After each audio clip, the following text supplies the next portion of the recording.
Salve, galera. Semana 14. A gente está naquele assunto super extenso na parte de química de ligação covalente, que começou, na verdade, há muito tempo atrás, umas 3 semanas atrás, três quase.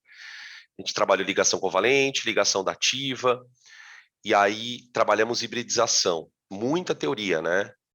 Vocês devem estar estranhando a gente não estar fazendo muito exercício, mas é porque esse assunto, ele é um assunto que a gente precisa mesmo dele bem conectado, né? Não adianta ficar fazendo muito exercício. Vocês vão ver que na hora dos exercícios vai ser bem tranquilo. O que a gente precisa é conectando uma coisa na outra, até porque é um assunto em que você nem acha muito exercício de vestibular, de ligação iônica, ligação covalente, né? São assuntos que a gente usa para poder depois trabalhar a parte de interação molecular, que aí sim é um assunto que cai bastante, e aí tem bastante exercício, tá? A gente está quase chegando no fim da parte de ligação covalente, aqui na semana 14, e hoje a gente vai discutir geometria e polaridade, né? Não sei se vai dar para discutir tudo numa aula só, mas a sequência agora é geometria e polaridade. A gente trabalhou muito entendendo a ligação covalente, né, do ponto de vista de estabilidade, diferenciamos a ligação covalente da ligação dativa, vimos que, na verdade, não tem muita diferença, né, fizemos algumas estruturas. Depois, a aula passada foi uma aula de trabalhar com a hibridização, que é uma teoria um pouco mais um pouco diferente, né, para entender ligação química, explica bastante a ideia do carbono, como que ele hibridiza, de que maneira ele adquire aquela estabilidade fazendo ligação simples, dupla, tripla, enfim, um monte de coisa aí. E aí hoje a gente vem com a parte de geometria e polaridade. Terminando geometria e polaridade, a gente entra na parte de forças intermoleculares, que é o final da parte de estrutura propriamente dita. Nesse meio tem uma parte de ligação metálica, que a gente não falou nada ainda, né? Só falamos de ligação iônica e covalente, não falamos de ligação metálica ainda. Então, a sequência é mais ou menos essa, tá bom? Bom, aqui, deixa eu trocar aqui o slide.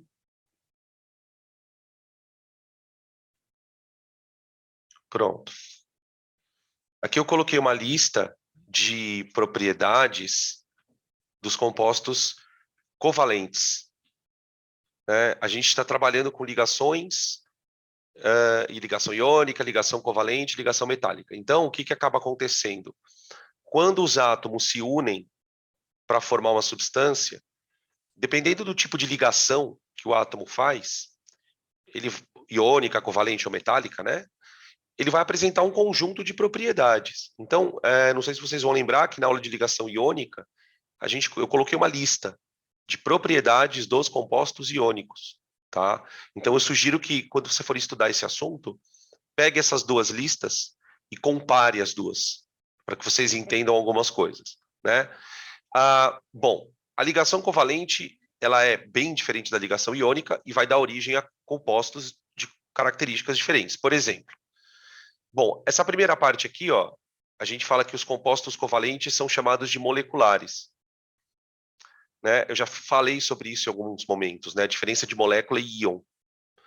Molécula é um grupo de átomos, né? E o composto iônico, ele é formado por um aglomerado de íons. São vários íons formando um cristal, né? Molécula é um grupinho de átomos. Apresentam-se em diferentes estados na temperatura ambiente. Os iônicos só se apresentam no estado sólido, né? E aqui a gente tem sólido, líquido, gasoso. A gente vai entender isso melhor na parte de interação molecular, né? Por que tem composto sólido, líquido ou gasoso na temperatura ambiente? Por que isso é assim, né? Baixos pontos de fusão e ebulição quando comparados com os iônicos, né? Para composto molecular, por exemplo, você pega a água ferve a 100 graus. A água ferve a 100 graus, né? Se você pegar o cloreto de sódio, ele derrete a 1000 graus. Olha a diferença, né, de um para o outro. Apresentam-se na forma de moléculas com forma específica, que é o que a gente vai definir na aula de hoje, né? Geometria. Geometria de molécula. Embora existam compostos que formam cristal. Tem cristal covalente, por exemplo, diamante, o grafite, são cristais, mas são cristais não iônicos. né? Então, cristal é uma coisa que acontece tanto para ligação iônica como para ligação covalente. Mas a maioria dos compostos covalentes não são cristais. A água, por exemplo, ela cristaliza quando ela congela. Quando ela está na forma de água líquida, ela está na forma de moléculas soltas ali, tá? Em geral, não são condutores elétricos. Aqui a gente tem algumas exceções, né? Os ácidos, por exemplo, a gente falou na aula de ligação covalente, né? Que ácido tem tendência a ionizar na água. Quando a gente for falar de ácidos, bases, sais, né? A gente vai falar bastante aprofundadamente sobre isso, tá? Composto iônico também, né? Composto iônico dissocia na água. Lembra que eu mostrei um slide para vocês na aula de ligação iônica, onde aparecia a água dissociando os íons de um cristal, né? Aqui acontece de uma forma parecida. Alguns compostos, né? Se você pegar, por exemplo, um ácido, vou pegar aqui um exemplo, né? Se eu pegar uma molécula, por exemplo, de HCl, quando o HCl é colocado em água, o que acontece com ele? Ele ioniza. Ah, professor, ele libera H+, né? Isso. Esse H+, ele é transferido para a água. Ele se liga no oxigênio, formando isso aqui, ó. Isso. Que até mostrei para vocês a estrutura dele, né, na aula passada, na aula retrasada. A gente montou a estrutura do H3O+, mais Cl-, tá? Ó, isso aqui é uma liberação de íon, tá? A gente fala que o ácido, né, ele é um eletrólito.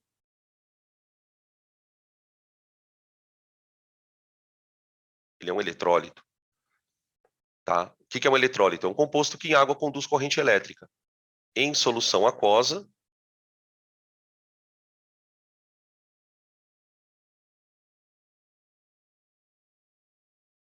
conduz corrente elétrica. Porque ioniza, né?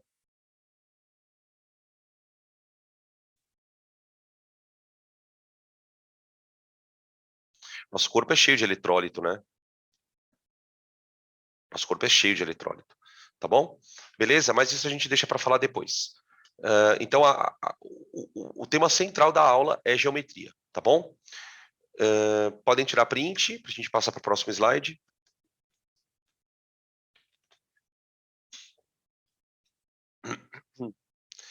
Oi, gente, para quem eu não falei oi ainda. O pessoalzinho entrou depois aí. Pronto, deixa eu trocar aqui. Oi. Oi, aí. Bom, a gente, para estudar geometria molecular, a gente precisa de um modelo. E o modelo é o tal do VESPER. VESPER, na verdade, está em inglês a sigla. A sigla em português, isso aqui é uma sigla, tá? Isso aqui é uma sigla. Isso aqui é em português seria Teoria da Repulsão dos pares de elétrons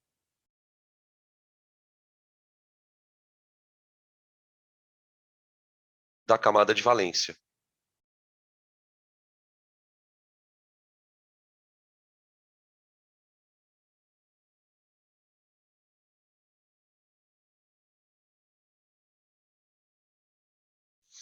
Tá?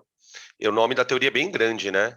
Mas ele vai meio que já explicando por que existe geometria molecular.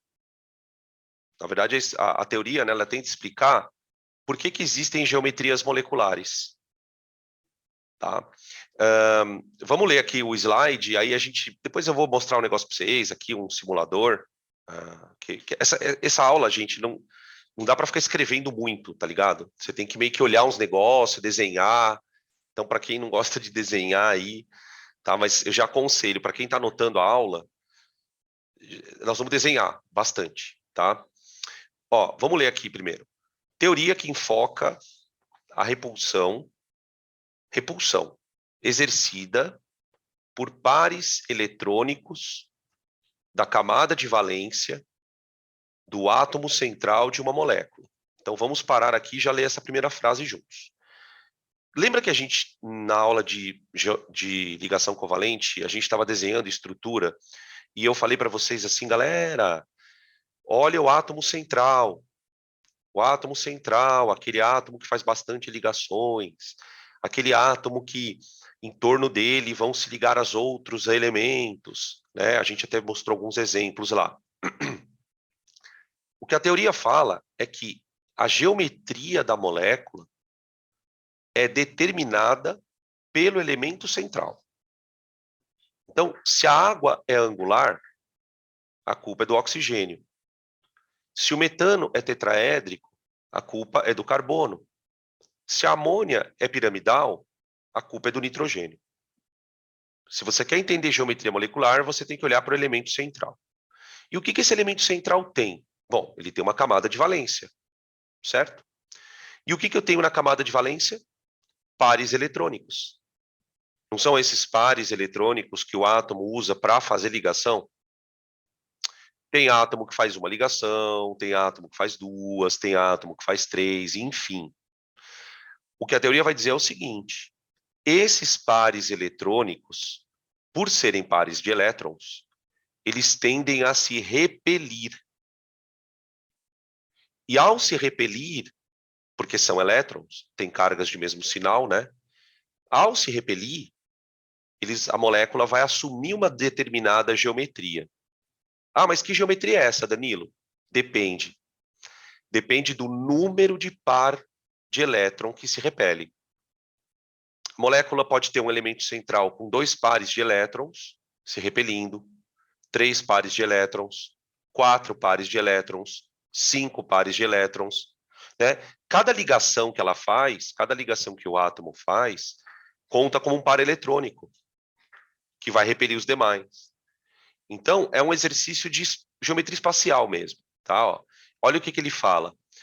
Essa repulsão provoca máximo afastamento dos pares solitários, na verdade, não só dos pares solitários, mas dos pares que estão sendo usados também.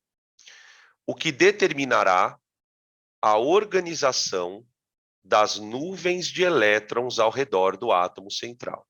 Então, ele está dizendo assim, ó, na medida em que o átomo tem lá os pares de elétrons, e esses pares se repelem, a geometria da molécula vai depender justamente dessa repulsão.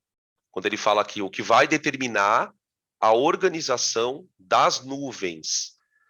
O que é uma nuvem de elétron? É uma ligação química. Então, basicamente, o que ele fala é assim, olha, as coisas se repelem, porque elas têm carga. E é dessa repulsão que nascem as diferentes geometrias, tá? Aí, a gente vai fazer um roteiro, né? Depois a gente vai desenhar os exemplos, tal, aí qual vai ser o combinado do roteiro. Como é que você vai determinar a geometria de moléculas? Primeiro você vai desenhar a estrutura de Lewis da molécula, né? Aquela com os eletronzinhos de bolotinhas, tá? Depois você vai ver o que você tem ali na camada de valência, ó, peraí, 2. Contar o número de pares de elétrons ligados e isolados presentes no elemento central da molécula. Então, você vai contar, olha, quantos pares de elétrons tem em torno do cara? Ah, tem 2, tem 3, tem 4, né? E a partir daqui você vai determinar um número. Olha o nome do número. Estérico. Não é histérico, é estérico. O que é estérico, para quem não sabe essa palavra? Estérico significa espacial. Lembra do som estéreo? O som estéreo é aquele som que, quando você ouve, por exemplo, você tem a sensação de que está acontecendo atrás de você o som, né? Tipo aquela sensação de tridimensional, tá? O número estérico, gente, ele vai dar a geometria da molécula, tá? Vocês vão entender, conforme a gente for mostrando os exemplos, o que é esse número estérico. Na tua cabeça, você vai criar mentalmente uma tabela. Por quê? Porque dependendo do número estérico, você tem uma geometria. Ah, o átomo tem número estérico 2, tal geometria. Ah, o átomo central tem número estérico 3, tem tal geometria. Ah, o átomo central tem número estérico 4, tem tal geometria, tá? E aí, ó, os pares eletrônicos ao redor do átomo central, participantes ou não de ligações, então quer dizer, pode ser átomo elétron ligante, aqui, ó, ligante ou não ligante, devem estar dispostos de modo a garantir a menor repulsão possível. Como assim, professor? A ideia não é se afastar? Por que eles se repelem? Para diminuir a repulsão. Então, tudo que a molécula faz é para se estabilizar. Então, assim, os átomos se ligam para se estabilizar. Beleza. Aí, quando os átomos se ligam, eles formam uma molécula, que também precisa se estabilizar. Ai, Jesus. Ou seja, e como que a molécula se estabiliza? Fazendo com que aqueles elétrons fiquem o mais afastados um do outro. Tá? Eu vou mostrar para vocês aqui na sequência um simulador com as nuvens eletrônicas. Tá? Durante a aula, a gente vai fazer várias vezes isso, porque a gente precisa visualizar. A melhor maneira de estudar isso aqui é visualizando. Tá? Então, eu vou trocar aqui a tela para a gente poder olhar o simulador, tá bom? Pronto. Então, aqui, a gente vai usar bastante esse aplicativo aqui na aula, porque ele ajuda a gente a entender como funciona essa dinâmica da repulsão, tá? Então, aqui, essa bolotinha roxa, vocês estão vendo aqui, é o elemento central. É o nosso querido átomo central, tá bom? O que eu posso colocar em volta do átomo central? Eu posso colocar ligações simples, duplas, triplas ou pares de elétrons. Pares que podem fazer dativa. Lembra dos pares das dativas? Eu posso colocar o que eu quiser, tá? Eu vou começar colocando pares solitários, para a gente entender a camada de valência do átomo, né? Então, vamos lá. Imagina um átomo que tenha um par de elétrons só na camada de valência, tipo hélio. Então, isso aqui é o hélio, ó. Tá? Se eu pegar um átomo que tem 2 pares de elétrons, o que acontece? Os 2 pares de elétrons, eles querem se repelir, tá vendo? Ó, se eu tentar aproximar o par de elétron do outro, ocorre uma repulsão. Então, é como se a molécula tivesse uma espécie de flexibilidade. Tá? Ó, tenta aproximar, ele escapa. Se eu colocar um terceiro par, olha o que acontece. Ó, a molécula começa, o átomo central, ele começa a direcionar as ligações. Tá vendo? Ó? Então, isso aqui vai fazer uma ligação covalente, por exemplo, aqui, ó.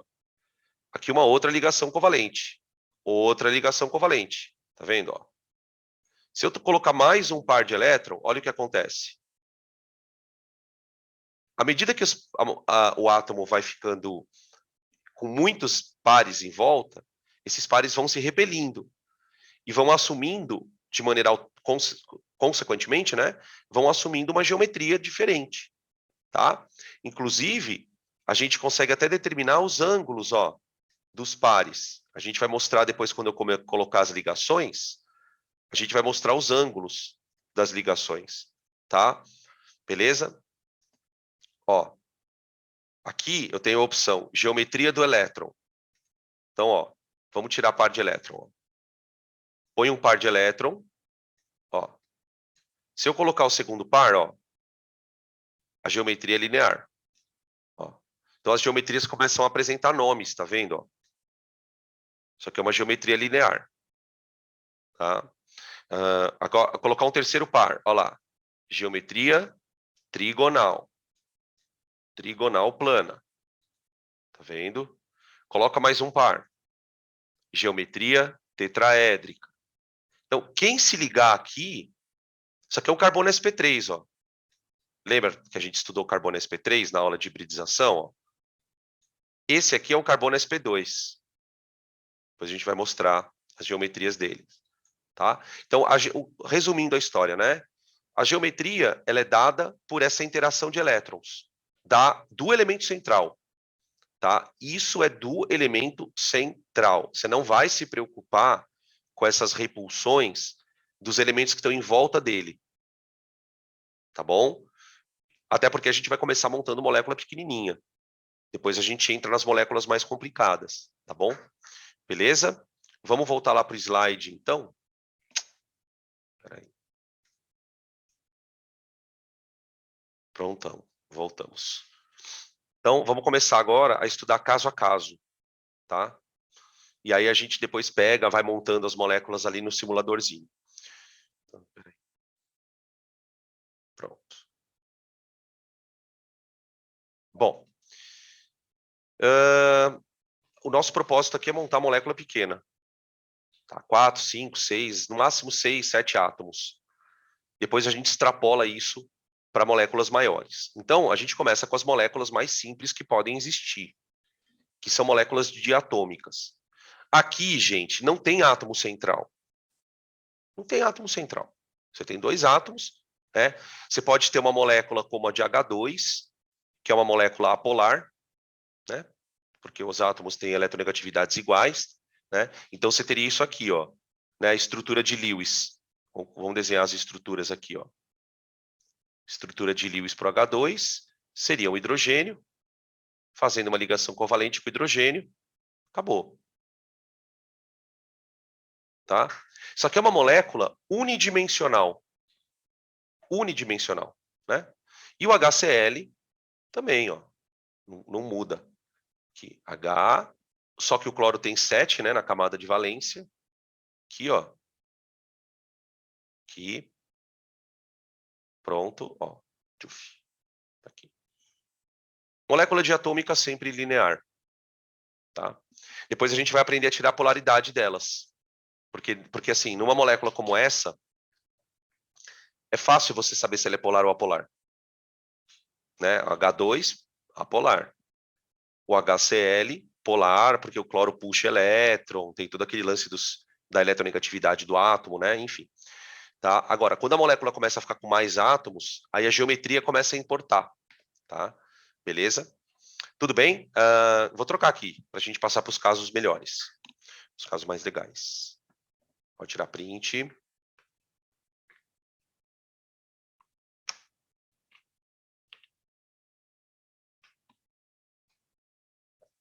Deixa eu ver quem está aqui. Dá uma pulsada aqui.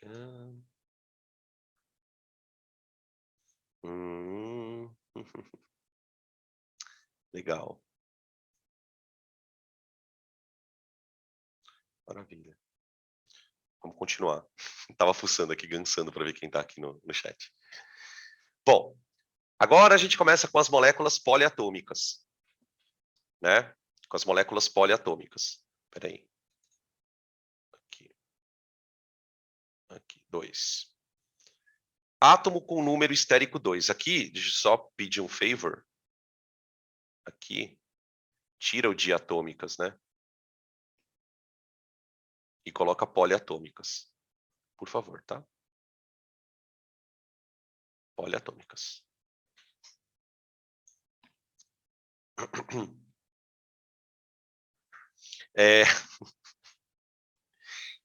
O que é estérico mesmo? Calma aí que eu vou explicar. Espera aí que a gente vai explicar aqui o número estérico. Aguenta aí. Você vai entender agora quando eu der os exemplos. Até porque eu nem anotei nada, né? Eu nem falei o que era número estérico. Então, aguenta aí. Bom, vamos lá. Eu vou começar pegando moléculas como, por exemplo, o CO2. CO2. Então, o CO2 tem como elemento central o carbono. Certo? Tá. Como é que o carbono está ligado aqui? Então, nesse momento, você já tem que ter uma prática na montagem de estrutura. Saber quando o átomo faz simples, dupla, tripla, um certo traquejo, para não perder tempo nessa parte. né? Então, você já tem que visualizar a estrutura do CO2 assim, ó. O carbono é o elemento central, né? Aqui. Tudo bem? Aí ele está fazendo uma ligação aqui com oxigênio e outra ligação aqui com oxigênio. Tá certo? Espera aí, deixa eu fazer uma coisa diferente aqui, senão vai ficar ruim para eu desenhar. Pronto. Agora fica melhor. Ó. Então, vamos olhar para o elemento central. Ó. O carbono vai fazer uma ligação aqui. Tá? E uma aqui. Tá? Uma ligação dupla, tá vendo? Essa ligação dupla, ela vai contar como se fosse uma nuvem eletrônica. Você tem uma nuvem aqui com 4 elétrons. Tudo bem? Uma nuvem com 4 elétrons. Do outro lado, eu tenho uma outra nuvem. Aqui uma simples. E uma outra aqui. Tá? Então, eu tenho uma dupla de um lado e uma outra dupla do outro. Então, eu tenho duas nuvens eletrônicas. Professor, mas a nuvem eletrônica não é um par de elétron? Ela pode ser. Mas ela pode ser dois pares também. Quando esses dois pares estão sendo compartilhados com o mesmo átomo, que a ligação dupla é isso, né? Você está compartilhando dois pares com o mesmo átomo. Então, quando você compartilha dois pares com o mesmo átomo, esses dois pares fazem parte de uma grande nuvem eletrônica. Então, o carbono, ele tem em volta dele, a gente pode pensar assim, ó, o carbono faz 4 ligações, ok. Mas essas 4 ligações, elas estão distribuídas em duas nuvens. Portanto, já que ele tem duas nuvens, esse aqui vai ser o número estérico do carbono. Número estérico. Então, assim, traduzindo, né? O número estérico é o número de coisas que se repelem em torno do átomo central. Repetindo, número estérico é o número de coisas que se repelem em torno do elemento central. Tá? Como é que fica uma geometria com o número estérico 2? Vamos ver? Vamos ver? Daqui a pouco eu volto aqui, tá? Voltei. Olha só. Vamos montar o CO2 aqui, ó. Ó. É isso aqui. Então, ó, cada ligaçãozinha dupla é uma nuvem. É uma nuvem. Tá? Esses dois pares de elétrons aqui, eles estão sendo compartilhados com o mesmo átomo. Então, desse lado aqui também. Quer dizer, por que a geometria é linear? Qual é a ideia, né? A ideia é que, se eu tenho uma nuvem repelindo a outra, qual é a configuração na qual essas duas nuvens ficariam mais distantes uma da outra? Seria a configuração que a molécula teria mais estabilidade. Seria essa. Então, a molécula assume essa forma, porque essa é a forma que dá mais estabilidade para ela. Tá? Olha o ângulo aqui, ó. Ângulo de 180 graus. Tá? Se eu tentar aumentar o ângulo, ó, a molécula repele. Ó. Tá? Tá vendo isso aqui? Ó? Beleza? Isso é uma geometria linear. Tá? O que você vai guardar na tua cabeça? Todo elemento central que tiver número estérico 2, significa que ele tem duas coisas se repelindo. Se ele tem duas coisas se repelindo, essas duas coisas vão formar uma geometria linear. Tá? Beleza? A gente pode extrapolar isso. Quer ver? Deixa eu voltar lá para o slide. Tá? Por exemplo, a gente pode citar algumas outras moléculas aqui. Quer ver? Ó? Pegar uma simplesinha também, ó, HCN. Ó. Esse carbono aqui, ó, ele é um carbono sp. Lembra da aula de hibridização que nós tivemos na semana passada. O carbono sp, ele vai fazer ou duas duplas. Esse aqui, por exemplo, é um carbono sp também, ó. Ele faz ou duas duplas, ou uma tripla e uma simples. Aqui você tem o carbono fazendo isso, ó. Ó. Aqui o nitrogênio, com seus 3 elétrons desemparelhados, e o par aqui, ó. Tá? Então você faz isso, ó. Aqui, aqui, aqui e aqui. Aí vai uma dica, tá? Para quem tem um pouco de insegurança em fazer essas coisas aqui, na lista de fixação a gente tem vários exercícios para vocês treinarem isso. Então vale a pena, tá? Vocês terem uma certa desenvoltura na hora de fazer essas estruturas. Ó, percebe que aqui o que eu tenho? Eu tenho uma ligação simples e uma tripla. Só que na tripla você tem 3 pares de elétrons. Você tem 3 pares de elétrons. Só que esses 3 pares eles estão sendo compartilhados com o mesmo átomo. Então aquilo conta como uma nuvem só. Então você tem uma nuvem tripla e uma outra nuvem simples. Então, 2 nuvens. Tá? Esse é o número estérico do carbono ali. Né? Uma outra molécula que a gente pode extrapolar é pensar nessa molécula aqui, ó, C2H2, que é a molécula de etino. Olha que molécula legal. Essa molécula tem 4 átomos. Então você tem um carbono aqui, ó, fazendo uma tripla com outro carbono e uma simples. Olha como você consegue extrapolar para moléculas maiores, gente. Essa molécula ela tem 2 átomos de carbono. Então, ela não tem propriamente um átomo central. Nem tem como, né? Ela tem um átomo central. Mas esse carbono aqui, ele tem 2 nuvens. Ele é um carbono sp. Então, quem for se ligar a ele, vai ter que formar um ângulo de 180 graus aqui, ó. Tá? E, ao mesmo tempo, eu tenho aqui um carbono sp. Ó. Então, aqui você tem um outro ângulo de 180 graus. Tá vendo? Você vai começando a perceber que o que vai dando a geometria para as moléculas são alguns elementos centrais. Então, numa molécula orgânica, por exemplo, você tem várias partes da molécula que são lineares, outra parte vai ser trigonal, a molécula vai ficando meio torta, né? E veja como isso é interessante na biologia, né? A gente pode fazer uma ponte aqui com a biologia. O que dá estrutura para o DNA? Né? Aquela dupla hélice. Aquela dupla hélice, ela é uma estrutura estabelecida por interações moleculares, lá das pontes de hidrogênio, das bases nitrogenadas. Só que as bases nitrogenadas, gente, elas têm uma geometria. E essa geometria proporciona, por exemplo, que o DNA consiga se entrelaçar. Quando vocês estudam proteína, por exemplo, vocês devem estudar que a proteína tem a estrutura primária, a estrutura secundária e tem a estrutura tridimensional. A estrutura tridimensional de uma proteína é o que dá para a proteína basicamente o papel dela. Né? Principalmente quando é uma proteína que está participando de uma catálise, uma enzima, né? Por exemplo. Então, esse assunto ele é interessante porque ele vai te dando uma certa noção também de outras áreas, principalmente da biologia também, tá? Beleza? Então, ó, número estérico 2 é isso aqui.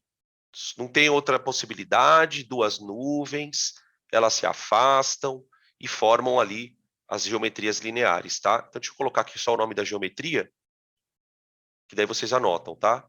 Geometria linear.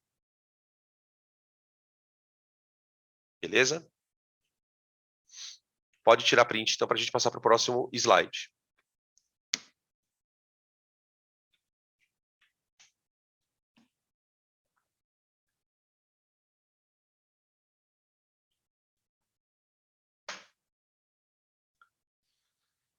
Número estérico 3. Gente, um átomo com número estérico 3, ele tem 3 nuvens. Ele tem 3 nuvens, tá?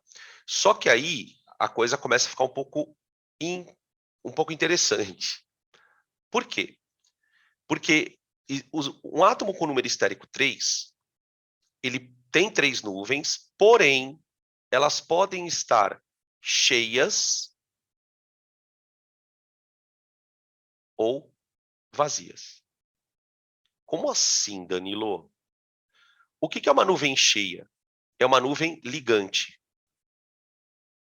É uma nuvem ligante. O que é uma nuvem vazia? É uma nuvem não ligante. Tá? Vamos pegar exemplos, né? Óbvio, para a gente poder brincar aqui com o negócio. Então, primeiro, vamos pegar o BF3. BF3. O BF3 é um caso de exceção do octeto, né? O boro é um elemento que se estabiliza com 3 ligações. O boro faz hibridização, tá? O boro tem hibridização sp2. Eu vou até aproveitar aqui o ensejo para falar um pouquinho do boro. O boro, gente, ele tem número atômico 5. Tá? Então, a distribuição eletrônica dele é 1s2, 2s2, 2p1.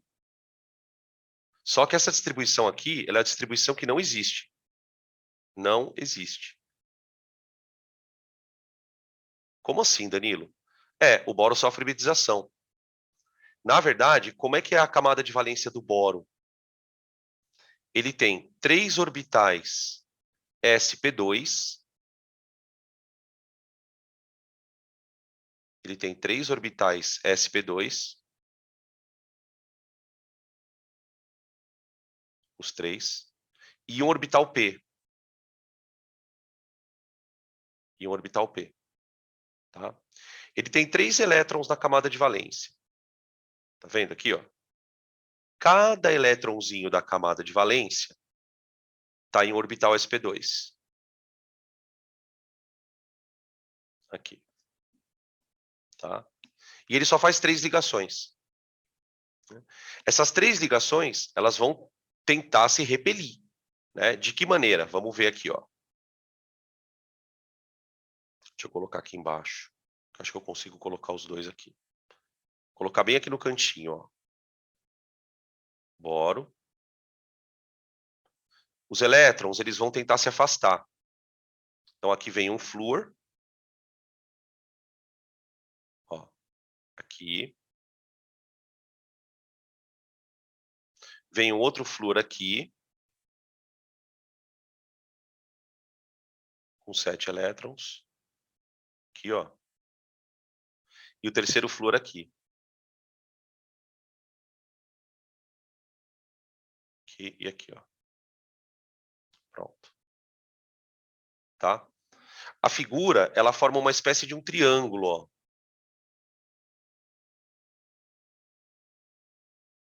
Tá vendo? Ela forma uma espécie de um triângulo. Tá? O ângulo aqui, ó, é um ângulo de 120 graus. Beleza? Tá? É o que a gente chama de geometria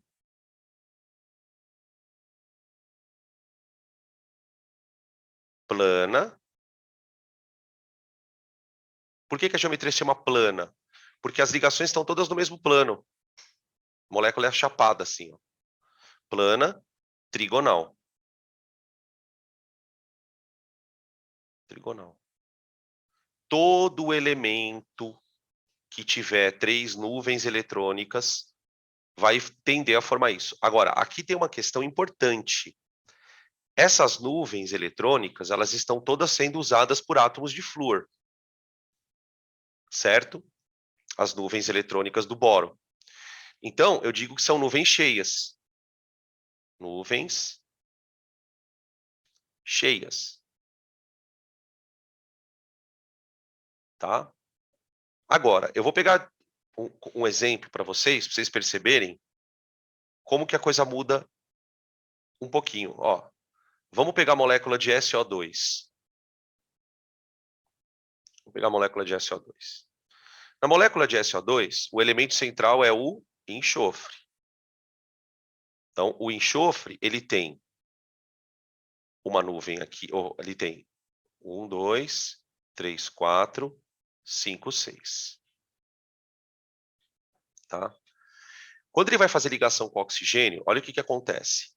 Primeiro ele faz a dupla, né? Que é a ligação para ele estabilizar. Aqui, ó. Ligação dupla, ó. aqui e aqui. Pronto. Estabilizou. Tanto ele como o oxigênio estabilizaram. Só que agora ele vai fazer uma dativa com o segundo oxigênio. Então, ó, vamos colocar os elétronzinhos do oxigênio meio juntinhos aqui, ó. E a gente faz isso, ó. Aqui já entrou a dativa, tá vendo? Ó? Pronto. Nossa, ficou muito feio isso aqui. Peraí, gente. Desculpa aí. Pronto, só faz assim. Pronto, tá aqui. Olha a diferença do boro para o enxofre. Veja. O boro, olha aqui no laser, ó. Ele tem uma nuvem aqui, ligante. Ele tem uma outra nuvem aqui, ligante. E tem a terceira nuvem aqui, ligante. Então, as três nuvens formam essa geometria trigonal, ou plana trigonal, né? Agora, o que acontece no enxofre? Ó, ele tem uma nuvem aqui, que é uma dupla, né? Ela conta como uma nuvem, tá bom? Ele tem uma nuvem que é a dativa. A dativa também é uma nuvem. E ele tem uma terceira nuvem sozinho, ó, os elétrons sozinhos, é uma nuvem não ligante. Então, aqui nós temos duas nuvens cheias e uma nuvem vazia. Tá? Bom, o que acontece nesse caso? São três nuvens, não são? Então, se são três nuvens, elas têm que se repelir. Então, eu vou começar desenhando o elemento central. Ó. Eu vou colocar aqui o par de elétron, ó, como se ele fosse uma nuvem. Aqui eu coloco a dativa e aqui eu coloco a dupla. Ó. Então, imagina que isso aqui ó, é como se fosse uma ligação, mas não é uma ligação. É um par de elétrons solto. Tá? Esse par de elétron, ele vai repelir as ligações também. Tá vendo? Então, aqui eu tenho um oxigênio e aqui eu tenho um outro oxigênio. Tá? Então, aqui começa a acontecer uma coisa muito curiosa. Por quê? Se você perguntar para mim assim, Danilo, qual é a geometria das nuvens? As nuvens, elas estão em geometria trigonal.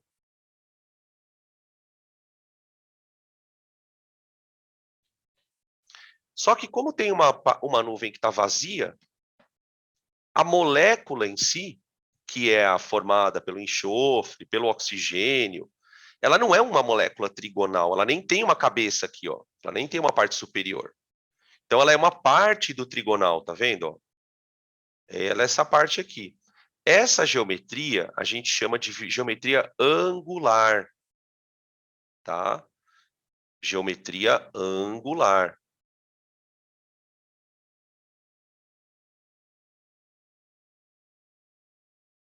Angular. Então, o que a gente vai descobrir, né, com esse exemplo? Que quem dá geometria mesmo para a molécula são as nuvens.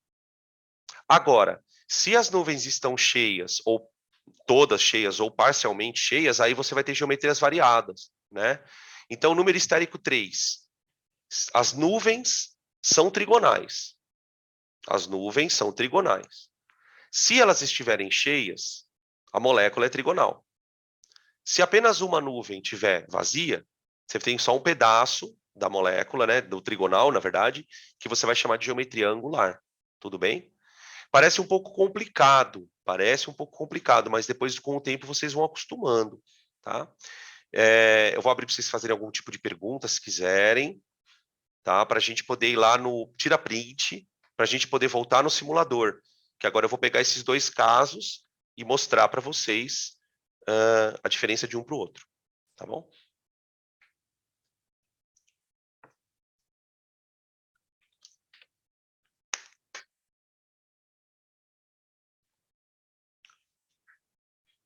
Vamos lá. Deixa eu vou trocar aqui, tá? Pronto. Vamos agora trocar. Vamos lá. Vamos colocar primeiro só os elétrons, ó. 1, 2, 3. 3 nuvens, ó. Então, isso aqui é um elemento que tem 3 nuvens. Tá? Aí a gente vai perceber, né, que não importa muito se ele obedece ou não o octeto. O que importa mesmo é o número de nuvens, tá? Agora vamos encher as 3 nuvens, que é o caso do BF3, ó. Pronto, ó. Esse aqui é o caso do BF3, ó. A molécula é plana, ó. Percebe que todos os átomos estão no mesmo plano, tá? Então ela é plana e elas formam os átomos das extremidades, né? Formam uma espécie de um triângulo aqui, ó. Uma espécie não, é um triângulo, né? Tá? Isso são as nuvens cheias, tá? Ó, geometria molecular, trigonal plana, geometria dos elétrons, trigonal plana, tá? Agora, o que eu vou fazer? Eu vou tirar uma ligação e deixar uma nuvem. Ó. Ó. Uma molécula angular. Tá aqui, ó. Tá? A nuvem, ela tá vazia. Mas mesmo vazia, ela repele as ligações como se ela estivesse cheia, tá? A gente podia até ficar mais bonitinha a ligação, põe uma dupla aqui, né, ó. Seria o SO2, vai. Ó. Então aqui você tem uma dupla, ó, e aqui seria a dativa, por exemplo. Percebe agora aqui na nomenclatura aqui embaixo, ó, do slide, ó, gente? A molécula é angular. Ela é só isso aqui, ó. Mas ela é angular, mas as nuvens continuam trigonais, tá? Eu enxergo isso como se fossem umas pecinhas de Lego. É uma pecinha que tem 3 encaixes. Tá? Um encaixe ele pode estar vazio e os outros 2 não. Ou os 3 podem estar cheios, tá? Beleza? Tranquilo? Agora a gente vai para o número estérico 4. Vamos voltar lá para os slides para a gente ir para o número estérico 4. Pronto. Vou trocar aqui, tá? O número estérico 4, você já imagina o que acontece, né? Eu vou ter 4 nuvens. 4 nuvens. E aí pode ser que elas estejam cheias, pode ser que elas estejam 3 cheias, pode ser que elas estejam 2 cheias, tá? Espera que estão me chamando aqui.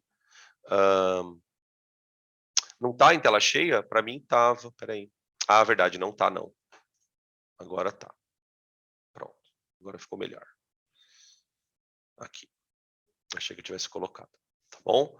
Então, o que a gente vai fazer agora? Eu vou pegar os casos de átomos, os casos, quando um átomo tem número estérico 4. Você vai ver que tem 3 geometrias possíveis. Vai depender de quantas dessas nuvens estão cheias, quantas não estão, tá bom? Então vamos lá.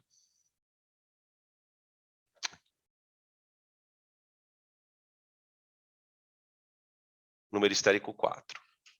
Bom, eu vou começar com 4 nuvens cheias.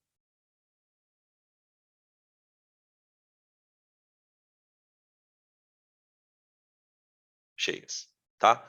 O caso que a gente vai usar é o mesmo caso da hibridização, que é o CH4. Né? Na aula de hibridização, a gente aprendeu que esse carbono aqui, ele é um carbono sp3. Ele tem uma geometria específica de carbono sp3, tá? Por que ele tem essa geometria? Porque ele tem 4 nuvens. Ele tem 4 nuvens, ó.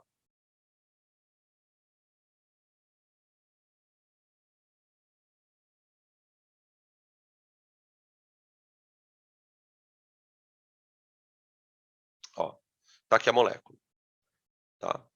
Quando a gente desenha essa estrutura, muitos alunos perguntam assim, Dan, mas por que a molécula não é assim? Por que ela não é assim? Isso aqui não é a geometria dela.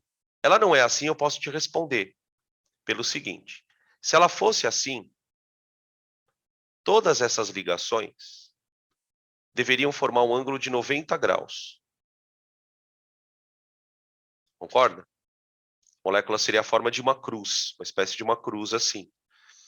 Só que eu consigo desenhar esses átomos de uma forma em que esse ângulo aumente um pouco. Tem uma geometria na qual esse ângulo é um pouco maior que 90 graus. Só que para isso acontecer, essa geometria tem que ser tridimensional. Ela é uma geometria 3D. 3D. Tá? É a geometria que a gente chamou de tetraédrica. A gente desenhou ela na aula de hibridização, geometria tetraédrica.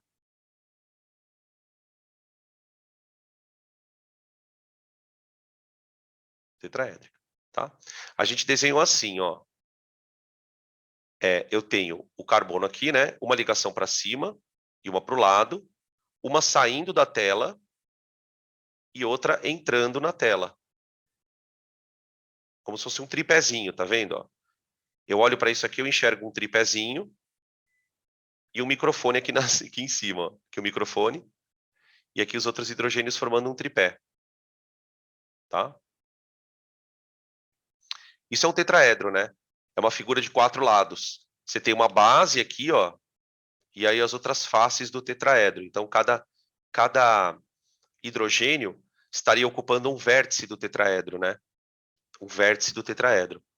Tudo bem? Beleza? Essa é a geometria padrão por causa das 4 nuvens. Por causa das 4 nuvens. Qual é a maneira que a natureza consegue encontrar de deixar essas 4 nuvens o mais afastadas possível? Né? É formando uma figura tetraédrica. Então, isso é uma geometria. Tá? Beleza? Agora, e se eu tiver nuvem vazia? E se eu tiver nuvem vazia? Vamos pegar um outro caso aqui. Depois a gente mostra tudo de uma vez lá no simulador. Você tem um caso muito famoso de 3 nuvens cheias e uma vazia. Tá? É só você pensar num átomo como, por exemplo, o nitrogênio. Né? Vamos pegar uma molécula aqui famosa, ó. Amônia. Né? Amônia. Na amônia, gente, o elemento central é o nitrogênio, certo? Ó, lembra da camada de valência do nitrogênio, ó. Ele tem 5 elétrons, dos quais um não, né? 3 estão desemparelhados. Então aqui eu tenho um H, ó, um H e outro H. Ó, o elemento central, gente, ele tem 4 nuvens. 4 nuvens. Olha aqui. Então, não tem outra saída para essas 4 nuvens a não ser assumir um tetraedro. Acontece que uma parte desse tetraedro está vazia. Está vazia. Porque não tem um átomo ali em cima. Né? Então, você pode imaginar o seguinte, ó, é uma molécula 3D? Ela é uma molécula 3D. Só que ela não é tetraédrica. Ela é uma molécula piramidal. Geometria piramidal. Piramidal. Vamos ver aqui, ó. Imagina que o nitrogênio, aqui em cima um par de elétrons solto, aqui uma ligação, outra ligação, ó, e outra. Aqui, ó, H, H, H. Percebe que é tudo fruto do mesmo fenômeno? Percebe como a teoria ela é simples, né? Quando a gente vê esse assunto, dependendo de como você já viu esse assunto, você meio que é obrigado a meio que decorar os negócios. Ó, decora aí que é assim. Tá, mas a gente está percebendo que tem uma lógica por trás, né? E essa lógica ela é muito interessante, por quê? Porque ela dá origem a 2 moléculas com geometria diferente. Por exemplo, né? O metano é apolar. A amônia é polar, por causa da geometria. Né? Então, quer dizer, o fato de você ter uma nuvem ali vazia ou cheia, para o elemento central não importa, mas para a geometria importa. Tá bom? Tudo bem? Perguntas?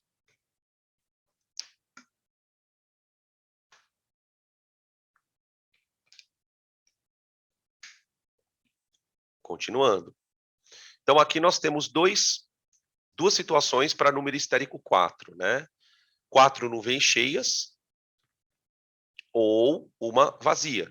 3 cheias e uma vazia. Aí, agora eu vou colocar aqui um caso que estava faltando. 2 nuvens cheias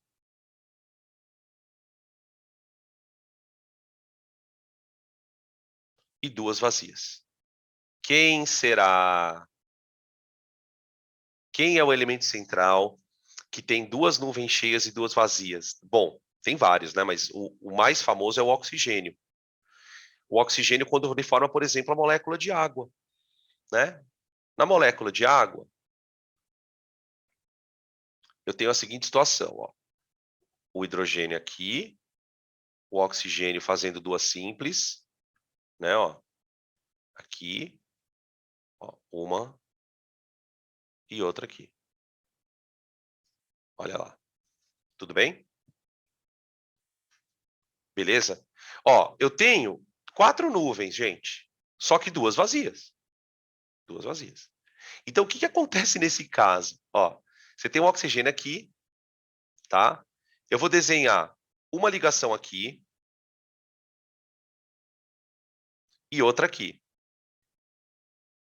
A quarta nuvem, a terceira nuvem estaria aqui e a quarta nuvem aqui atrás.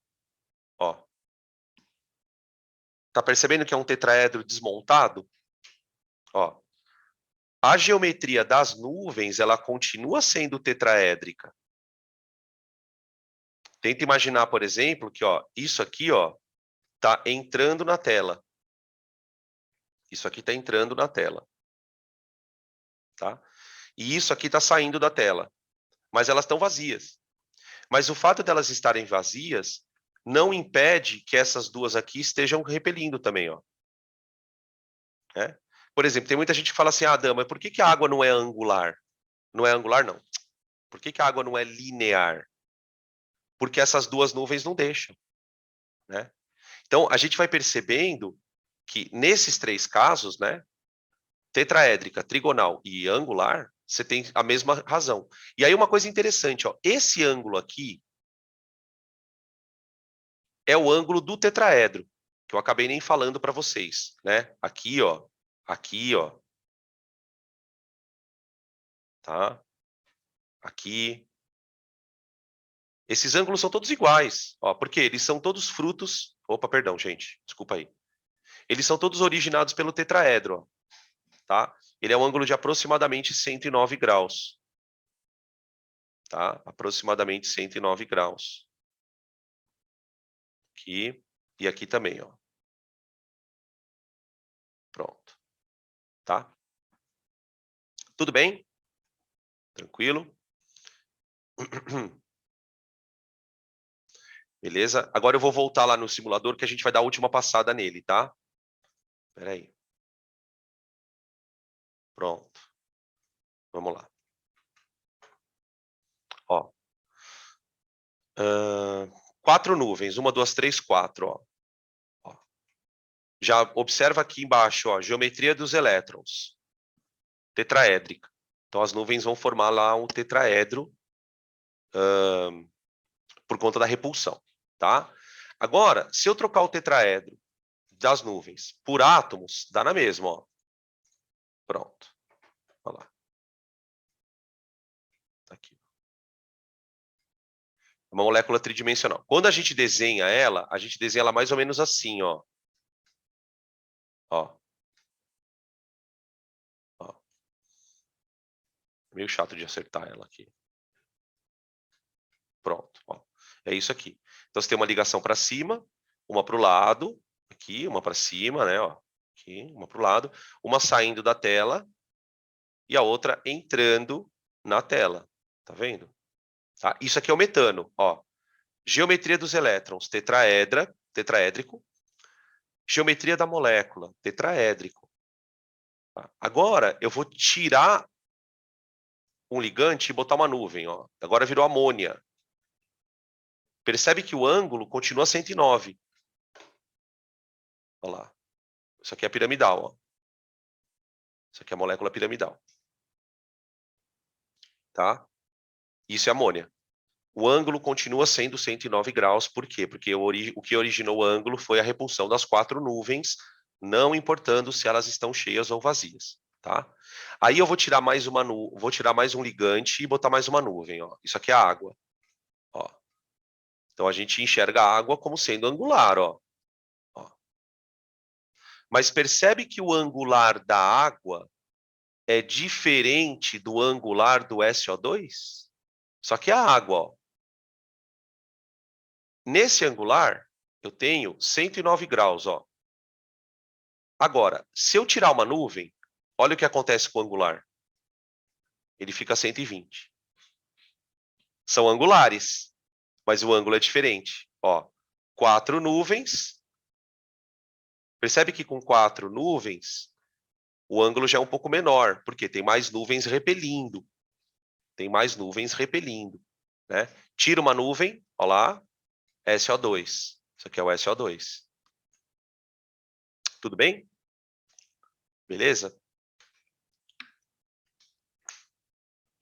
Prof, preciso saber esses ângulos? Olha, honestamente não, tá? Honestamente não. A gente acaba memorizando, mas não me lembro de ter nenhuma informação assim que você precise saber o ângulo.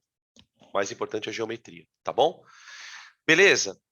Aí, gente, olha só, eu vou passar meio rápido aqui para 5 e 6 nuvens, tá? Porque 5 e 6 nuvens, eu já nem consigo desenhar mais no quadro, no slide aqui, já fica meio bem feio, eu não vou ficar desenhando coisa horrível. Eu prefiro que vocês olhem e tirem print da tela, tá? Eu vou tratar as duas aqui bem rapidamente, porque elas são exceção de octeto, não é nada muito importante, tá? Então, olha só. Quando o número estérico é 5, olha o fuzuê que eu tenho, só para você entender. Vamos colocar. Ó, isso aqui é número estérico 5, ó. Ó. Olha o nome da geometria. Bipiramidal trigonal. É, porque se você observar com bastante atenção, você consegue enxergar uma pirâmide em cima e uma embaixo. Aqui você tem um plano, ó. Esses 3 átomos aqui, ó, que estão no mesmo plano, eles formam um ângulo de 120 graus. Tá vendo? Assim, ó. Só que esses 2 átomos aqui, ó, eles estão formando ligações perpendiculares a esse plano, ó. Tá vendo? Ó? Olha que molécula complicadinha. Isso aqui é uma bipirâmide. Agora, se eu começar a esvaziar a nuvem, olha o que vai acontecer, ó. Olha o nome da molécula. Molécula em geometria de gangorra. Ó. Gangorra. Porque tem uma nuvem vazia. Se eu tirar mais uma e botar uma nuvem, ó, agora a molécula fica na forma de T. Ó. Forma de T. Percebe como as geometrias vão variando aqui? Tá? Essas geometrias, gente, eu estou passando rápido, repito, porque a gente não cobra-se isso no vestibular. Tá? Beleza? Então eu tenho, voltando aqui, tira a nuvem, ó.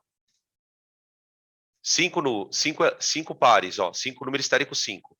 Bipiramidal trigonal, com elas cheias. Tá? Beleza?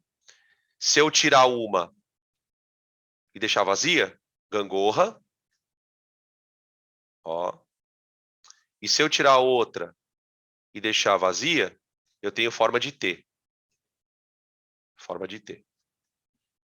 Então é bipiramidal, gangorra e forma de T. Pelo amor de Deus, né? Agora, eu vou colocar com o número estérico 6. 1, 2, 3, 4, 5, 6. Olha aqui, ó. Agora ela se chama octaédrica. Você tem uma pirâmide em cima e uma pirâmide embaixo, ó. Conseguem perceber isso? Esses 4 átomos aqui, ó, eles estão no mesmo plano. Eles estão no mesmo plano. Tá? A diferença dessa para outra é que aqui o plano é quadrado, tá vendo? Lá o plano era um triângulo, tá? Beleza? Depois, se vocês tiverem paciência, vocês olhem aqui, ó, clica lá no PHIT e dá uma fuçada, tá? Aí aqui acontece a mesma zona, quer ver, ó?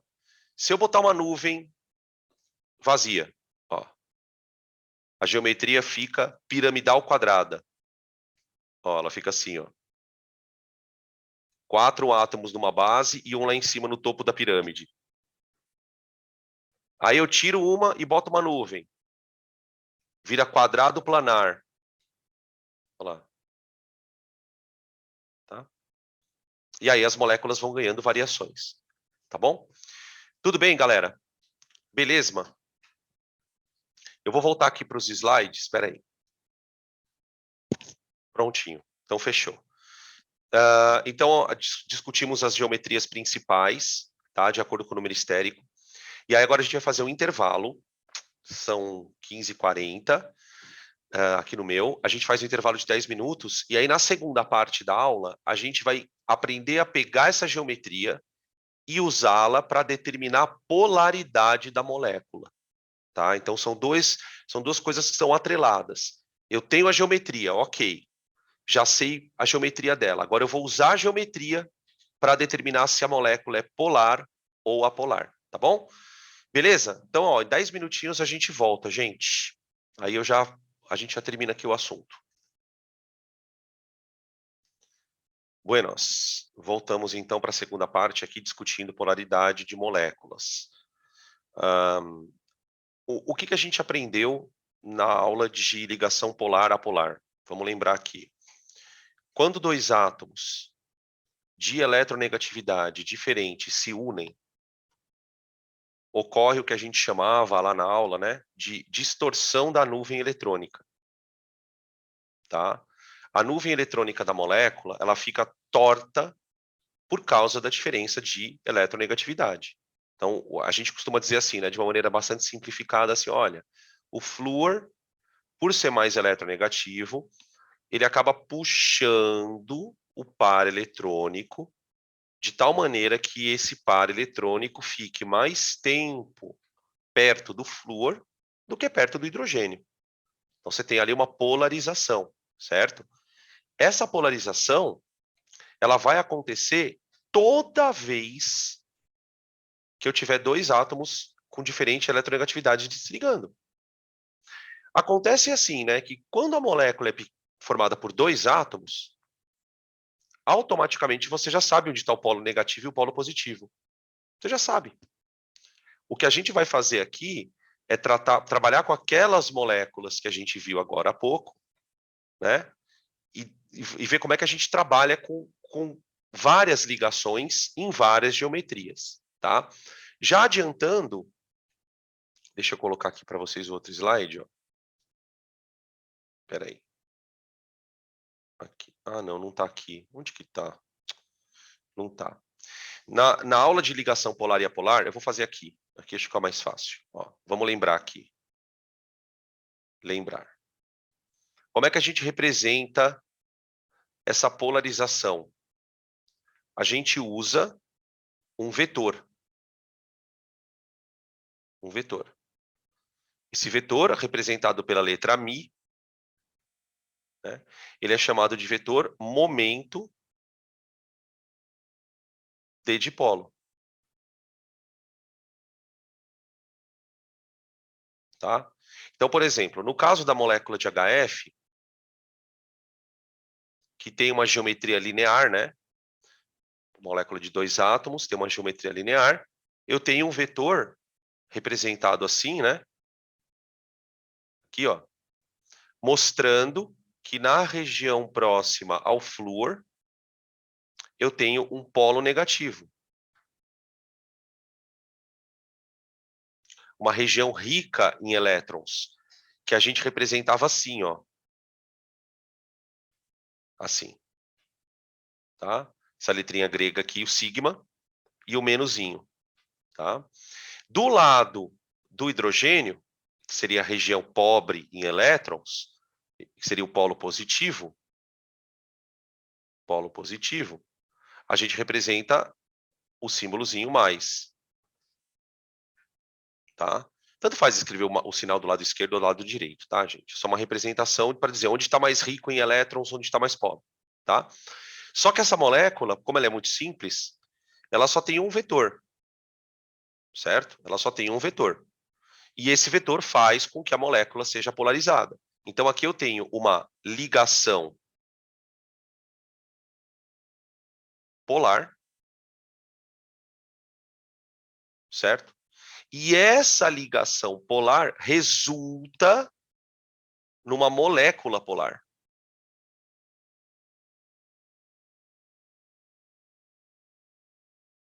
Numa molécula polar, tá? O fato de você ter uma ligação polarizando a nuvem faz com que a molécula seja polar. Tudo bem? E aí a gente precisa tomar um pouco de cuidado para não cair num erro, para não incorrer num erro. Ah, professor, mas isso é meio óbvio, né? Se a ligação é polar, a molécula não é polar? Nem sempre. Eu tenho moléculas, por exemplo, que são apolares, moléculas apolares, só que quando você vai estudar as ligações dos átomos, você vê que todas elas são polares. E isso é uma coisa muito estranha. Então, o que a gente precisa estabelecer aqui? Uma regra. Qual é a regra? Não é sempre assim. Ligação polar, molécula polar. Não é sempre assim. A coisa funciona assim. Se uma molécula tiver várias ligações, o que você vai ter que fazer? Você vai ter que calcular o vetor resultante. Então, ó, para moléculas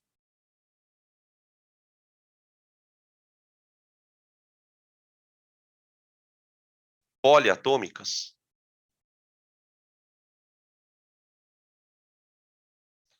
a polaridade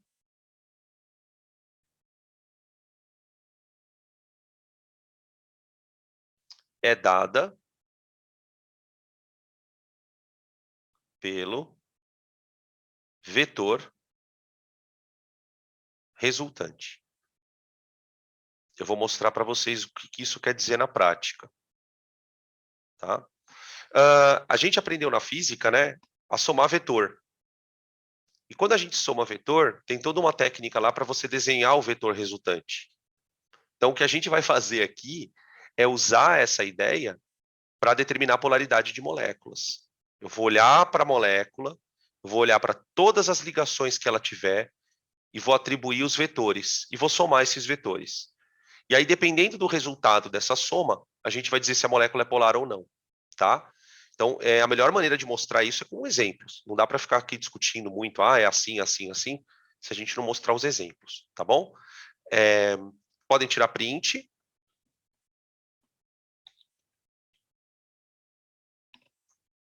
Podem printar.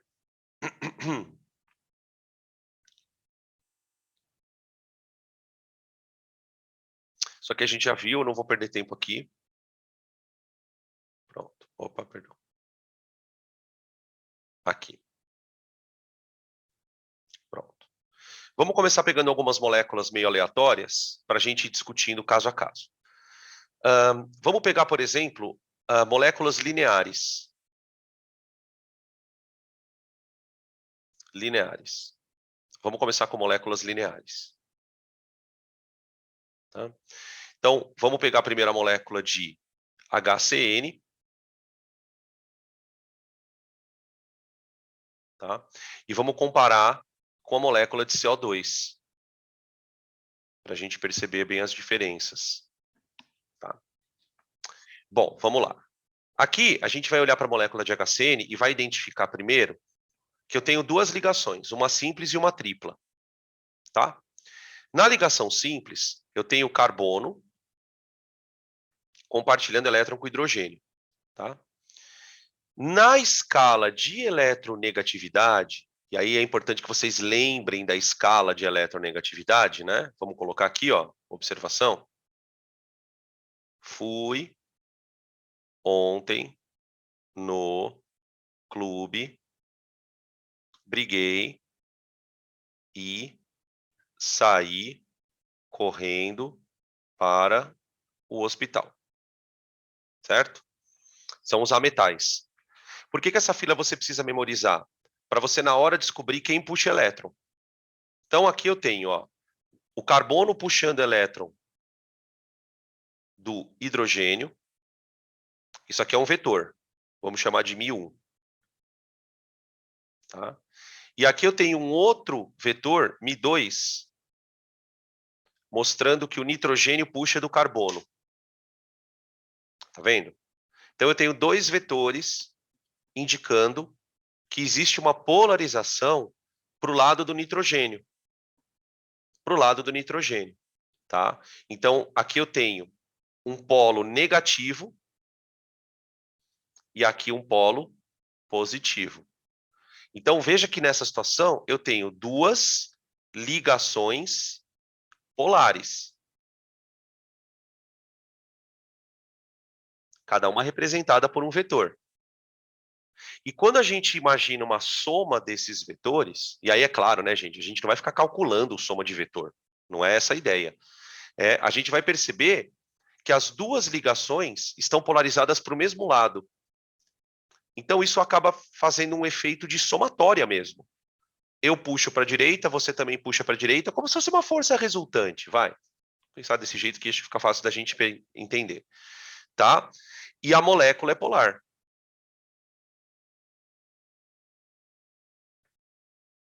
A molécula é polar.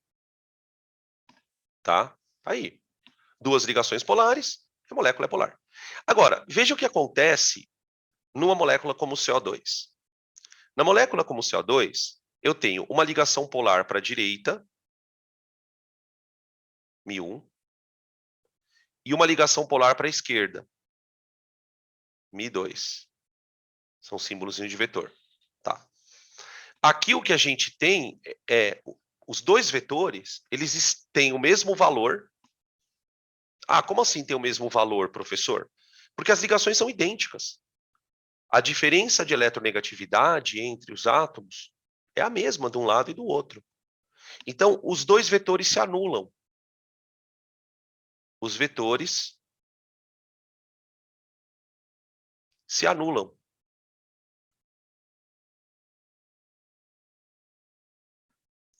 E o que isso quer dizer na prática? Não existe polarização na molécula. Não existe polarização resultante.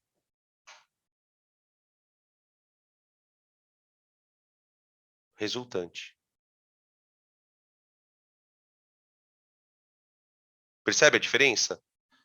Né? Você tem dois efeitos de polarização, mas eles, pelo fato da molécula ter uma geometria específica, né, que é a linear, esses efeitos acabam se anulando. Então, qual é o resultado aqui? A molécula é apolar. Então, eu tenho duas ligações polares, mas a molécula em si é apolar.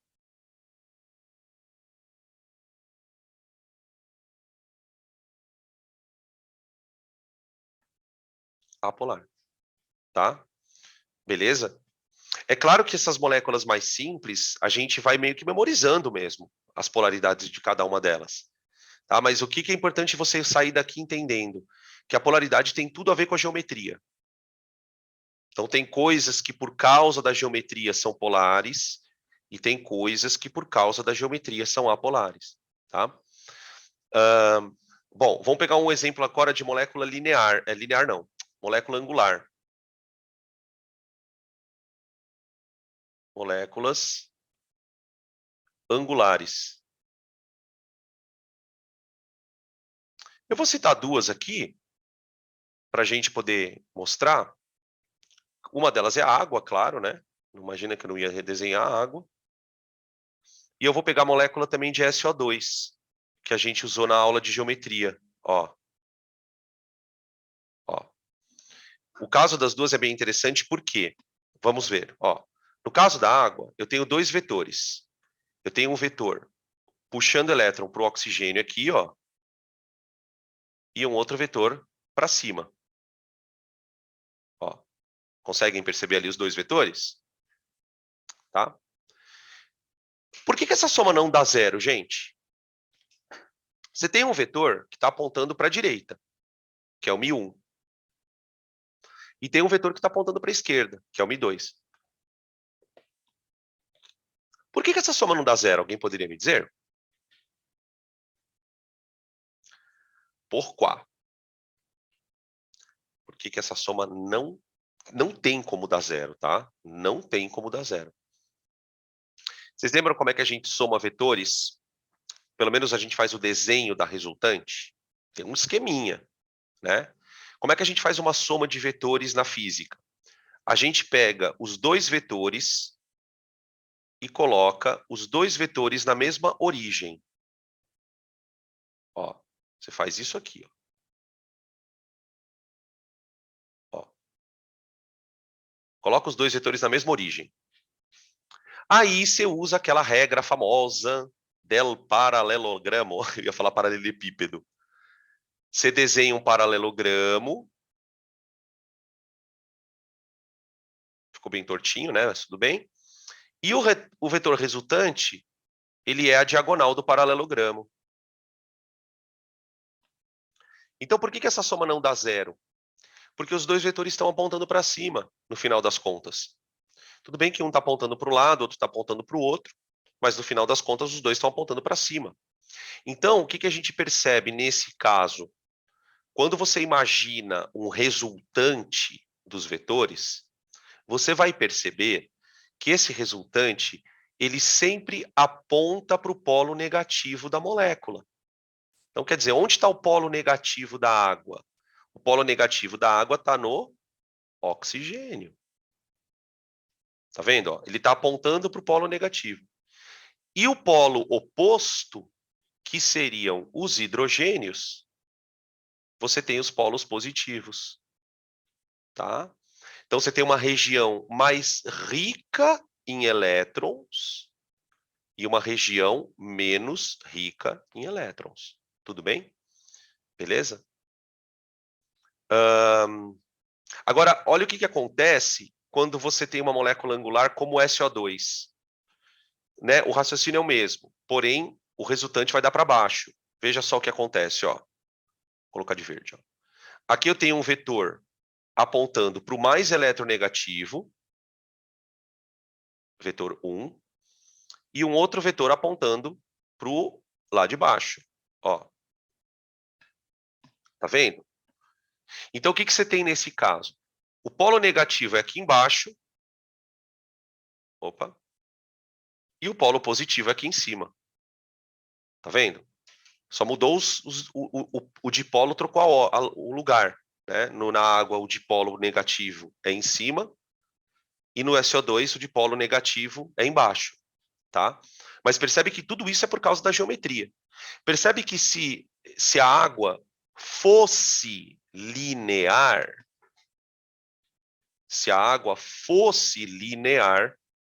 ela não seria polar. Né? Por que a água é polar? Tanto a água como o SO2, né? Vamos colocar aqui, ó. Molécula polar. Molécula polar. E aqui também, ó. Molécula polar. Tá? Se a água fosse linear, gente, os vetores se anulariam. Os vetores se anulariam. E aí ela teria propriedades totalmente diferentes. Né? Porque a gente vai na sequência, né, desse assunto interminável, a gente vai perceber que o fato da molécula ser polar ou apolar vai dar para ela algumas características. Né? Por exemplo, isso vai interferir no ponto de ebulição, isso acaba interferindo, então, portanto, no estado físico. Né? Isso acaba interferindo na solubilidade de substâncias. Por que tem substâncias que se misturam e substâncias que não se misturam? Isso tem a ver com a polaridade. Tá? Então, são degrauzinhos mesmo. Né? Então, eu primeiro aprendo a ligação covalente, depois eu aprendo que a ligação covalente dá uma geometria, depois eu aprendo que a geometria dá polaridade para a molécula, polaridade maior ou menor, e depois eu aprendo que a polaridade vai dar propriedades macroscópicas para a molécula, que são aquelas que nos interessam, tá bom? Não sei se a sequência fica clara para todo mundo, tá? Se precisarem eu volto e a gente fala sobre isso de novo, porque assim, vocês precisam ter isso muito encaixado na cabeça, tá? Porque daqui a pouco a gente só vai usar esses conceitos. Ó, lembra, fulano, tem geometria tal, é apolar, não sei o quê, pipipi. E aí a gente vai precisar desses conceitos, tá? Beleza? Quando vocês receberem a lista de geometria, né, eu estou preparando uma lista de ligação covalente parte 2. Né? O que seria essa lista de ligação covalente parte 2? Vai ter lá um pouquinho de ligação dativa e vai ter geometria molecular. Então, vocês vão treinar isso bastante, tá? Eu sugiro que vocês treinem isso, tá? Vamos pegar mais uns casos aqui, gente. Mais uns, vai. Vamos lá. Eu vou trocar aqui o slide, hein? Chance. Vamos pegar a molécula trigonal agora? Vamos pegar umas trigonalzinhas, vai. Moléculas trigonais. Deixa eu ver se eu tenho mais outro slide aqui.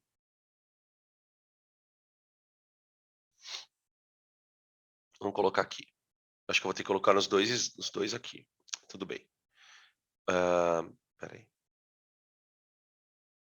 Moléculas trigonais. Olha, na molécula trigonal, você tem duas situações bem distintas, tá? Vamos olhar para perceber aqui, ó. Vamos pegar primeiro uma molécula como... Deixa eu ver aqui. Vamos lá, vai. O BF3.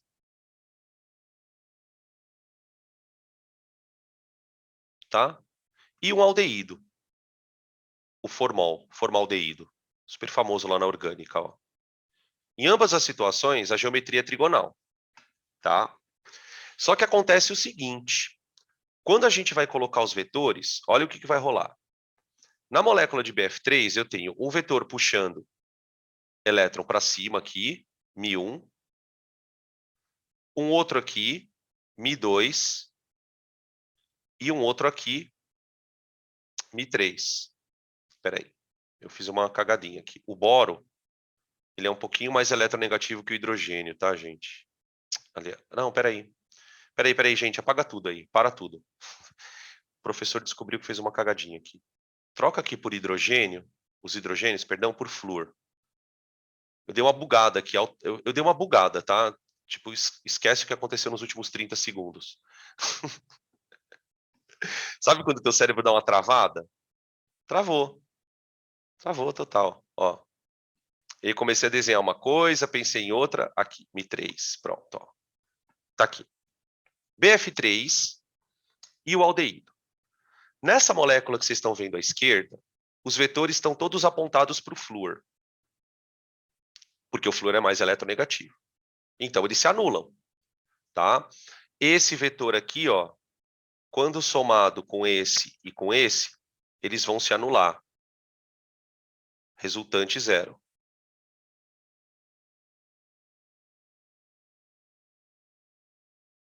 Zero, tá? Então, essa molécula, ela é apolar. Tá? Não sei se vocês vão lembrar da aula de vetores que a gente teve em física, a gente discutiu uns casos de soma de vetor, que quando você tem 3 vetores de mesmo módulo e eles formam um ângulo de 120 graus, e você o soma, né, faz a somatória deles, a soma dá zero. Esse é exatamente esse caso que a gente está usando aqui. O ângulo é 120 graus, os vetores são iguais, né, em termos de módulo. Tá? Agora, olha o que acontece quando você troca os átomos. Tá? Aqui nesse caso aqui, o oxigênio puxa elétron para cima. Aqui. Tá? E o carbono acaba puxando elétron dos dois hidrogênios. Mi2 e Mi3. Ó. Então, é como se você tivesse um efeito onde os elétrons vão sendo deslocados na direção do oxigênio. Na direção do oxigênio. Então, eu tenho um polo negativo aqui e os polos positivos aqui embaixo. Ó. Tá? Percebe a diferença quando os átomos são diferentes nas extremidades, né, da trigonal? Tá? Então, aqui eu tenho uma resultante diferente de zero. Diferente de zero. Zero. Tá? É a diferença de uma molécula polar para uma apolar. Tá? Quando a gente tem vetores assim, ó, estão pedindo para repetir o negócio dos 120 graus. Imagina que você tem um vetor assim. Um vetor aqui, um vetor aqui e um vetor aqui. Tá? Imaginem que o ângulo entre os vetores é de 120 graus.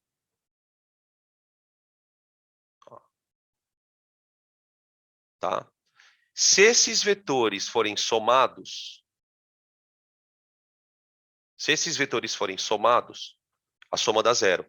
E isso, claro, porque eles têm o mesmo módulo. Eles têm o mesmo módulo. Tá? Isso é uma propriedade de soma de vetor. 3 vetores, mesmo módulo, formando um ângulo de 120 graus, a resultante dá zero. Tá? Agora, se eu trocar um dos vetores de lado, né?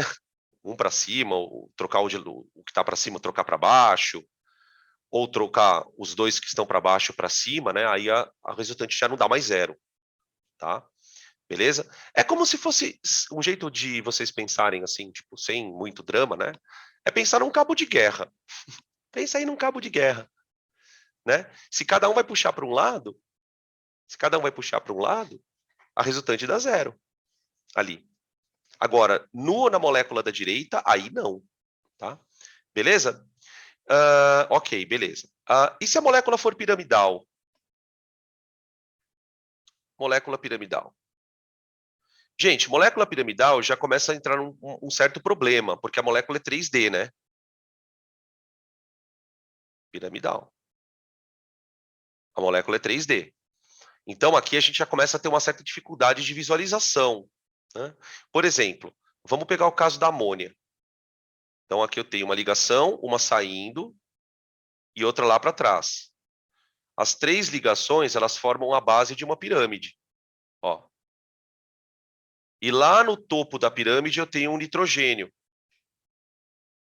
Conseguem enxergar isso? Ó, aqui eu vou tracejar uma base da minha pirâmide. Ó. Ó, imagina que isso aqui é uma base da minha pirâmide. Ó. Tá? Beleza? O que você tem nesse caso? 3 ligações polares. Ó. O nitrogênio puxa elétron aqui para cima, puxa elétron aqui para cima e puxa elétron aqui para cima. Então, imaginem que o átomo que está no topo da pirâmide, que é o nitrogênio, ele está puxando os elétrons todos para cima da minha pirâmide, né? Então, você tem aqui um polo negativo e aqui os polos positivos. Tá? Isso, então, a amônia, ela é uma molécula polar, porque a resultante não dá zero. Os vetores não se anulam. Tá? Quando a gente fala assim, a resultante dá zero, isso em termos práticos significa o quê? Os vetores se anulam. Tá? Então, onde está a concentração de elétrons na amônia? Está no topo da pirâmide. A região rica em elétrons da amônia está no topo da pirâmide. Tá? A região pobre em elétrons está na base da pirâmide. Tudo bem? Quando você tem molécula tetraédrica, gente, o que você precisa pensar? Molécula tetraédrica. Vamos lá. Moléculas tetraédricas.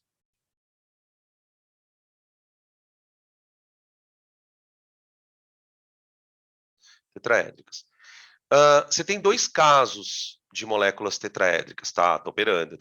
Peraí. Fala aí. Deixa eu ver aqui. Sim, polar, né? Consegue ver que os vetores não se anulam?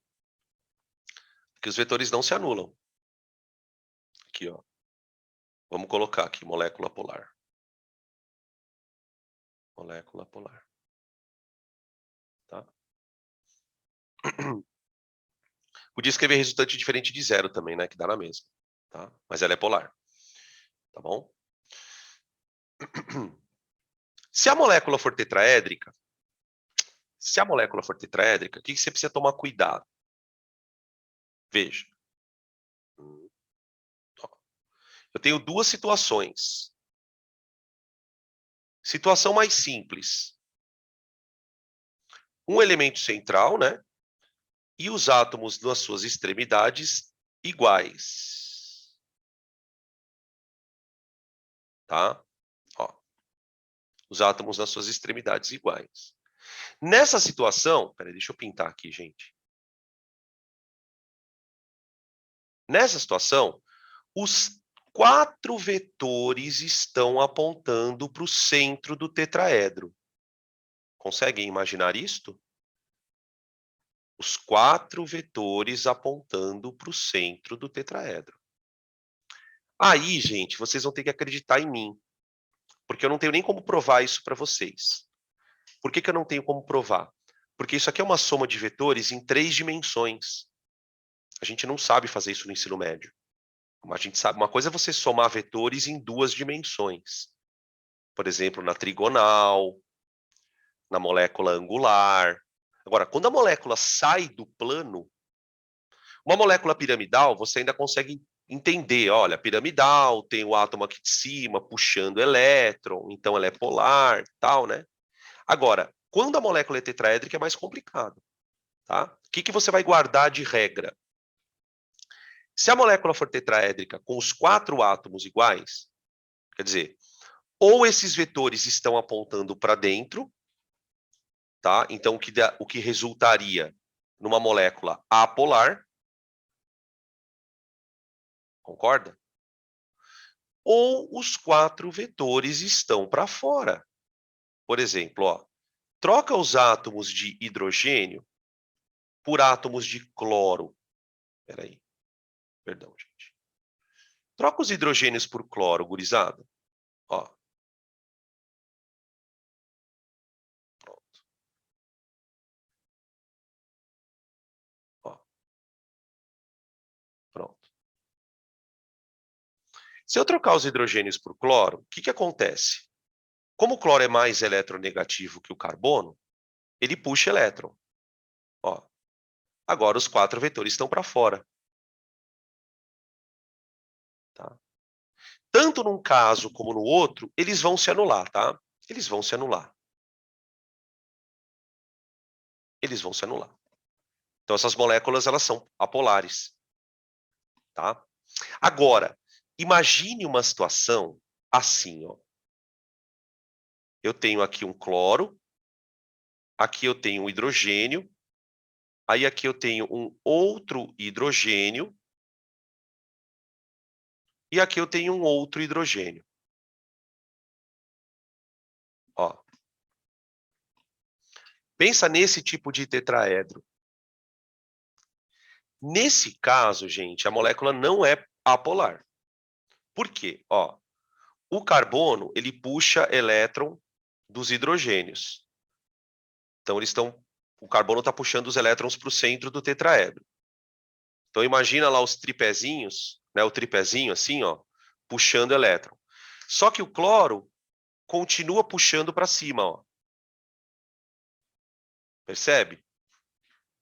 Percebe que nesse caso não tem como os vetores se anularem, porque está todo mundo para cima? Está todo mundo para cima?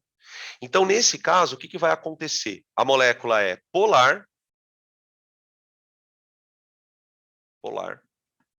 Tá? O polo negativo é o cloro, que é o centro que está puxando os elétrons para cima, né? E os polos positivos, né, que seria a parte de baixo da molécula, seriam os hidrogênios. Então, é um treino que a gente vai desenvolvendo de olhar para a molécula e enxergar a região rica em elétrons e a região pobre em elétrons. Isso é super importante para a gente entender, por exemplo, como é que acontece uma ponte de hidrogênio, como que acontece uma força de dipolo permanente, tá? Por isso que esse assunto ele tem que ser estudado com bastante carinho mesmo, porque primeiro que ele é difícil, né? Tipo, para quem não está acostumado a mexer com esse monte de molécula assim, tá? E isso, gente, é porque essas moléculas são pequenas, tá? Elas são moléculas pequenas.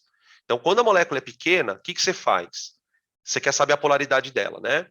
Você olha a estrutura não, a geometria, desenha os vetores e vê se eles se anulam ou não. Então, quer dizer, eu preciso ter bem solidificadas as geometrias e as eletronegatividades, tá? Tudo bem? Beleza. Perguntas. Deixa eu ver que tem pergunta aqui. A molécula de cima seria um polar? Então, qual delas, né? E aí, o que vocês acham? Ó, essa daqui, ó, ela é polar ou apolar? Essa aqui, ó. Esta. Polar ou apolar? Isso, essa é polar. Essa é polar. Por quê, ó? Ó o polinho aqui, ó. Agora, essa daqui não tem polo, ó. Olha essa daqui. Aqui os vetores estão se anulando, ó. Os vetores estão se anulando. Então, quando a resultante é zero, não tem polo.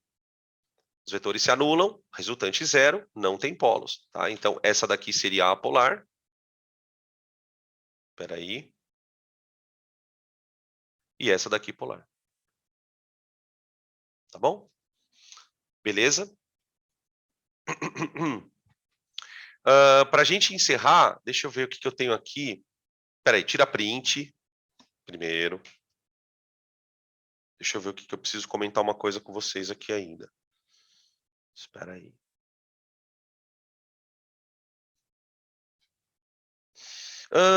Por que o CH3 é apolar? Cuidado, ele não é CH3. Cuidado. É NH3, né? Ou é CH4? Espera aí, agora eu não sei, porque você escreveu aqui CH3, acho que é CH4, né? Por que o CH4 é apolar? Fiquei confusa nela. Tá, espera aí que eu vou te mostrar então. Vamos olhar aqui. Ó. Vê se vocês estão vendo agora o aplicativo, o simulador, ó. Aqui, ó. Tá aqui, ó. Isso aqui é o CH4. Tá vendo? Aqui é o CH4. Tenta imaginar que em cada extremidade tem um hidrogênio. Tá? O que acontece? O carbono que está aqui no centro, ele é mais eletronegativo que o hidrogênio. Ele é mais eletronegativo que o hidrogênio. Então, o carbono puxa elétron de cima para baixo, aqui, ó. Puxa elétron de cima para baixo. Ele puxa elétron da extremidade aqui também para dentro, ó. O carbono vai puxando elétron das 4 ligações. E esses 4 vetores se anulam. Tá? Talvez você tenha ficado confusa pelo seguinte. Deixa eu voltar aqui. Aqui, ó. Peraí, deixa eu ter certeza que eu fiz a coisa certa. Pronto. Aqui, ó. Tá vendo esses 3 vetores aqui, ó? Eles estão apontando para o centro. Eles se anulam. Ah, mas por que eles se anulam? Porque sim. Eu não tenho como mostrar para você por que eles se anulam, como eu falei para vocês aqui no comecinho, porque isso é uma soma de 3 dimensões. O que você tem que fazer aqui é acreditar em mim que esses vetores se anulam. Tá? Eles se anulam em 2 situações. Ou quando os 4 estão para dentro, ou quando os 4 estão para fora. Tá? E aí você tem situações variadas em relação a isso. Tá? Deixa eu ver se eu consigo mostrar para vocês uma coisa. Deixa eu ver aqui. Espera aí. Espera um pouco aí. Eu vou fechar minha janela aqui. Eu quero ver se eu consigo achar um negócio. Se eu conseguir achar esse negócio aqui, aí você vai entender legal esse Paranauê.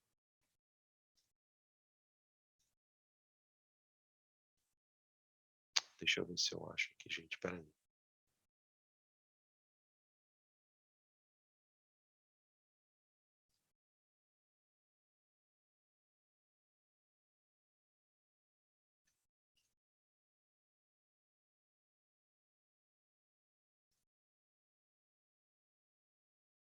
Ah, eu acho que eu não tenho ele aqui.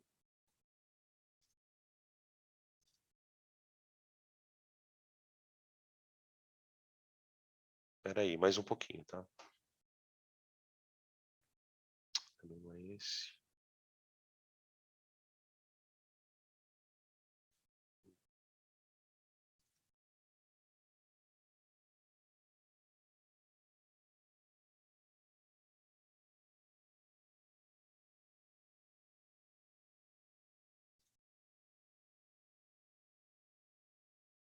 Ah, não achei aqui. Eu achei que eu tivesse encontrado, mas não encontrei.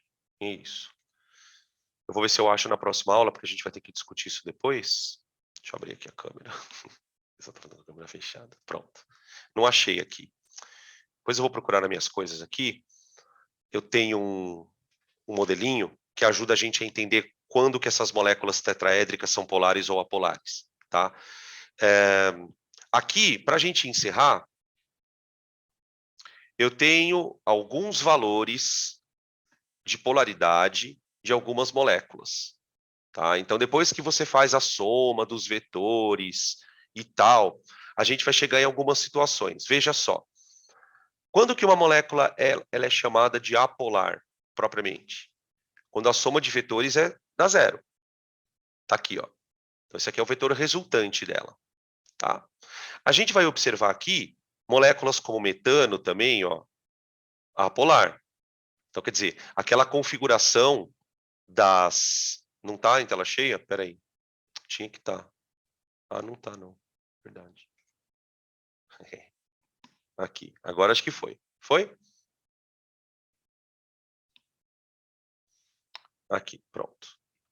Então, olha só.